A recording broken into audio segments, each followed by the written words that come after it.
जय हिंद मित्रों, आप सभी का स्वागत है हमारे इस चैनल में। मित्रों, हम मध्य प्रदेश के हम जानते हैं कि जितने भी ज़िले हैं उन सभी ज़िलों को हम ज़िले वाइज कुछ फैक्ट के अनुसार तैयारी करा रहे हैं आपको। और हर ज़िले में क्या फैक्ट, क्या एमपी क्वेश्चन हमें याद करना चाहिए, वो मैंने अपने इस कलेक्शन में इकट्ठा किया हुआ है। मित्रों, आज मैं आपसे सबसे पहले मैंने मुरैना ज़िले के बारे में कुछ फैक्ट बताए थे। आज मैं अपना प्रॉपर ज़िला, जो मेरा ज़िला लगता है कटनी ज़िला, इसके बारे में मैं आपसे कुछ बातें करना चाहूँगा और वो सारे क्वेश्चन इसमें कवर होंगे जो इस ज़िले से संबंधित हैं, जो पिछले एग्ज़ाम में पूछे गए हैं और जो आगे आने वाले समय में पूछे जा सकते हैं। तो चलिए मित्रों, स्टार्ट करते हैं। मेरा ज़िला है कटनी ज़िला। मित्रों, मध्य प्रदेश के सभी जिलों में से एक कटनी जिला जबलपुर संभाग के अंतर्गत आता है। सबसे पहले हम बात करेंगे कि हमारा जो कटनी जिला है वो कटनी जिला बना कब था, इसका निर्माण कब हुआ था, हम ये देखेंगे। तो जो कटनी जिला है वो 25 मई 1998 को 25 मई 1998 को जबलपुर जिले की कुछ तहसीलों को अलग करके बनाया गया था।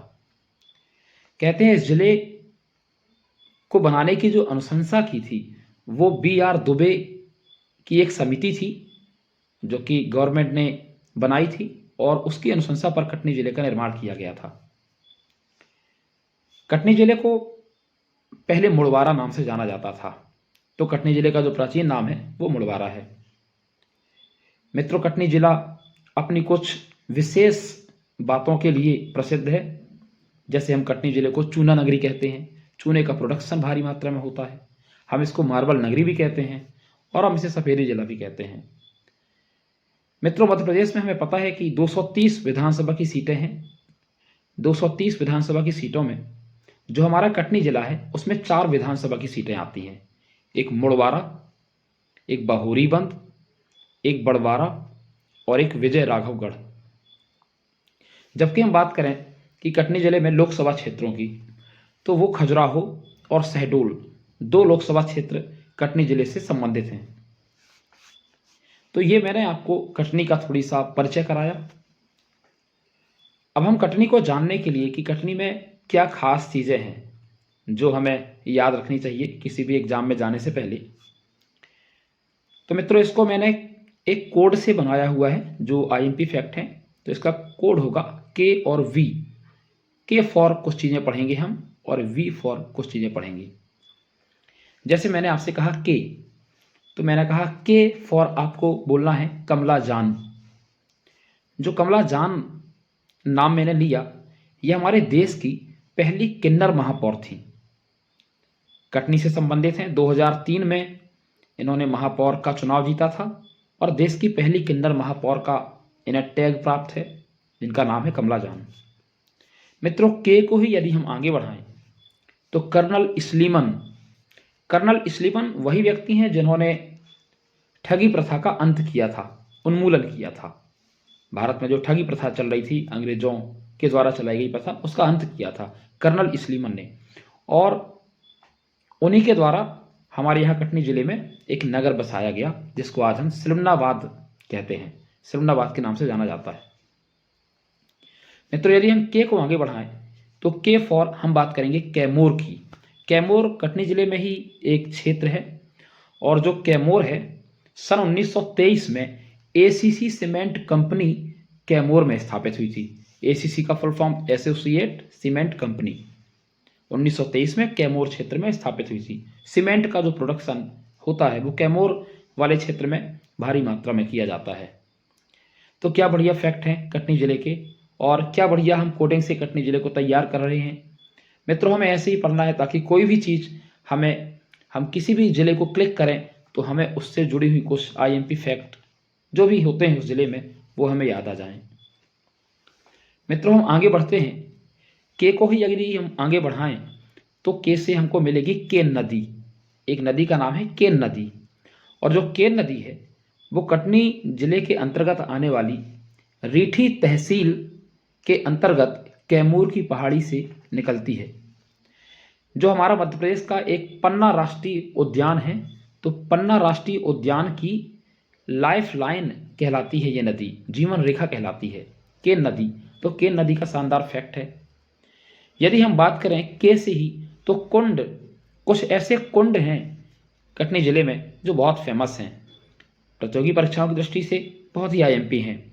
जैसे मित्रों, बहोरी बंद से 3 किलोमीटर दूर एक रूपनाथ ऐतिहासिक स्थल है। रूपनाथ लोग विजिट करने जाते हैं, घूमने जाते हैं। यहाँ भगवान शिव का प्राचीन शिवलिंग मंदिर है और यहाँ 3 पवित्र कुंड भी मिलेंगी, राम का, लक्ष्मण का और सीता का। राम, लक्ष्मण और सीता की ये तीनों कुंड हमको बोहरी वन में मिलेंगी।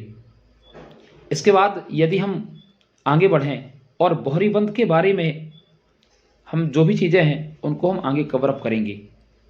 मित्रों, अभी मैं के की सीरीज चला रहा हूँ और कटनी से यदि हम के की बात करें तो के मतलब करौंदी।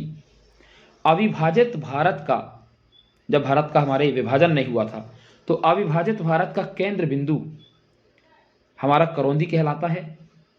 अविभाजित भारत का केंद्र बिंदु कटनी जिले के अंतर्गत आने वाला करौंदी नामक ग्राम है, जो कि अविभाजित भारत का केंद्र बिंदु है।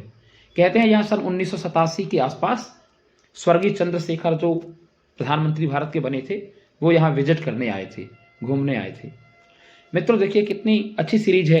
के फॉर कमला जान, के फॉर कर्नल स्लीमन, के फॉर कैमोर सीमेंट फैक्ट्री, के फॉर के नदी, पन्ना राष्ट्रीय उद्यान की जीवन रेखा, के फॉर मैंने बताया करौंदी, अविभाजित भारत का केंद्र बिंदु, के फॉर कर्क रेखा। मध्य प्रदेश के 14 जिलों से होकर के कर्क रेखा गुजरती है, उनमें से हमारा एक कटनी भी है और कटनी के अंतर्गत आने वाले करौंदी ग्राम से ये कर्क रेखा निकलती है। यदि हम के की ही बात करें तो कटनी जिला जो है वो कटनी नदी के किनारे है और कटनी जिले में जो छोटी महानदी है उसको हम कटनी की जीवन रेखा के नाम से जानते हैं। मित्रों, के फॉर हम कटनी भी बोल सकते हैं। तो के फॉर कटनी जिले की जो बोलियां हैं, बोली, उनको हम त्रिधारा कहते हैं। त्रिधारा, इस त्रिधारा के अंतर्गत बुंदेली, बघेली और गोंडी, ये 3 भाषाएं कटनी जिले के समूचे क्षेत्र में लोगों के द्वारा बोली जाती हैं। यदि हम के की ही बात करें मित्रों, तो हम कृषि जोत, कृषि जोत मध्य प्रदेश में यदि सबसे कम किसी जिले में है तो वो कटनी जिले में है। इसके बाद मित्रों हम के को हटा करके अब मैं वी को आता हूं और वी से संबंधित जो चीजें हैं उसको हम रिलेट करेंगे, वी या बी। जैसे मैंने आपसे कहा कि बहोरी बंद, बहोरी बंद तहसील है, मेरी प्रॉपर तहसील भी लगती है बहोरी बंद। तो पाली भाषा में अशोक के शिलालेख बहोरी बंद में प्राप्त हुए हैं, जो कि पाली भाषा में लिखे गए हैं। जैन तीर्थंकर शांतिनाथ जी की 12 फीट की जो ऊंची प्रतिमा है ये बहोरी बंद में पाई जाती है। जैन तीर्थंकर, हमें पता है 24 तीर्थंकर हुए हैं जैन धर्म के, उनमें से शांतिनाथ जी की जो 12 फीट ऊंची प्रतिमा है वो बहोरी बंद से हमें प्राप्त होती है। बहोरी बंद में ही एक कुंड के पास विष्णु के 10 अवतारों का वर्णन किया गया है। विष्णु के 10 अवतार हमें पता है और ये एक कुंड के पास पूरे 10 अवतार का वर्णन भगवान विष्णु का यहाँ पास किया गया है। वी से ही अगर हम आगे बढ़ें तो बिलहरी, कहते हैं बिलहरी एक समय अपने पान के लिए बहुत प्रसिद्ध था। आज भी यहाँ पान का भारी मात्रा में उत्पादन होता है और जो अकबर के नवरत्नों में से एक नवरत्न था अबुल फजल, अबुल फजल ने अपनी पुस्तक आईने अकबरी में इन पान का वर्णन किया है और एसएससी सीजीएल में एक क्वेश्चन पूछा जा चुका है कि अकबर के नवरत्न ने यानी कि अबुल फजल ने जिन भी पान का वर्णन किया है वो किस क्षेत्र से संबंधित हैं, तो वो कटनी जिले के बिलहरी से संबंधित हैं। मित्रों, यदि हम बात करें आगे विजय राघवगढ़ का किला, वी फॉर विजय राघवगढ़ का किला, कहते हैं राजा प्रयागदास ने इसको बनवाया था। भगवान विजय राघवगढ़ अर्थात भगवान विष्णु के लिए ये मंदिर प्रसिद्ध है, ये किला प्रसिद्ध है। और विजराहोगढ़ जो है हमारे यहाँ, वहाँ के विधायक संजय पाठक जी हैं, तो ये चीज़ें विजयराघवगढ़ से संबंधित हैं। इसके अलावा मित्रों कुछ और भी फैक्ट हैं जो हम कोड वर्ड के अलावा आपसे शेयर करना चाहेंगे कटनी जिले के अंतर्गत। तो जो कटनी जिले, जो कटनी जंक्शन है, जो कटनी रेलवे जंक्शन है, वो आपके मध्य प्रदेश का दूसरा सबसे बड़ा रेलवे जंक्शन है। तो पहला कौन सा है? तो बेशक वो इटारसी होगा, जो कि होशंगाबाद जिले के अंतर्गत आता है। तो इटारसी हमारे मध्य प्रदेश का सबसे बड़ा रेलवे जंक्शन है। सेकेंड लार्जेस्ट हमारा कटनी रेलवे जंक्शन है। ठीक, इसके बाद हम आगे बढ़ते हैं। कटनी के अंदर अगर हम देखें तो माँ जालपा देवी का मंदिर, जागृति पार्क, पंचमुखी शिव मंदिर, विजयनाथ धाम मंदिर इत्यादि मंदिर यहाँ प्रसिद्ध हैं। मित्रों, कटनी के अंतर्गत जो करौंदी ग्राम है, जिसके बारे में मैंने कहा था अविभाजित भारत का केंद्र बिंदु, 1995 में महर्षि महेश योगी ने महर्षि विश्वविद्यालय की स्थापना यहाँ पास 1995 में की गई है। महर्षि महेश योगी विश्वविद्यालय की स्थापना सन 1995 में की गई है कटनी जिले के अंतर्गत। और इसके अलावा यदि हम बात करें सावले गणेश जी की प्रतिमा, सावले गणेश जी की प्रतिमा वो भी आपको विजय राघवगढ़, जो कि कटनी जिले के अंतर्गत आता है, वहाँ देखने मिलेगी। कटनी खनिजीय दृष्टि से भी काफ़ी इंपॉर्टेंट है। मिनरल्स काफ़ी होते हैं, जैसे चूना पत्थर, संगमरमर, डोलोमाइट, बॉक्साइट, फायर क्ले, लौह अयस्क एक्सेट्रा, ऐसे यहाँ मिनरल्स पाए जाते हैं। तो इस तरीके से मैंने आपको कटनी से संबंधित जो भी फैक्ट पूछे जाते हैं वो मैंने कवर करने का प्रयास किया है। जय हिंद मित्रों, अगले जिले के साथ मिलेंगे अगली वीडियो में।